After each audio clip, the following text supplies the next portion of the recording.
राधानगरी धरणाचे 7 दरवाजांपैकी 6 दरवाजे हे बंद झाले असून 6 नंबरचा दरवाजातून 1428 क्युसेक्स व BOT पॉवर हाऊसमधून 1500 क्युसेक्स असा एकूण 2928 क्युसेक्स इतका विसर्ग नदीपात्रामध्ये सुरू आहे.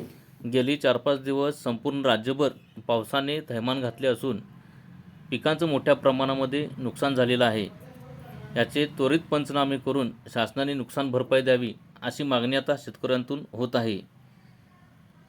कोल्हापूर जिल्ह्यात 4-5 दिवस मुसळधार पाऊस लागल्यामुळे जनजीवन विस्कळीत झाले.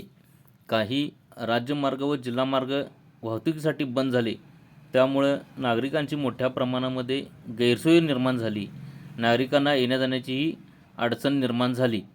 आज राशिवडे बुद्रुक गावामध्ये परिते ते राशिवडे या मार्गावरती पुराचे पाणी आले होते. पण रात्रीपासून थोडी पावसाने उसंत दिल्यामुळे व सकाळी पाऊस थोडा कमी असल्यामुळे हा मार्ग वाहतुकीसाठी खुला झालेला आहे. बजरंग मोरे, राशिवडे.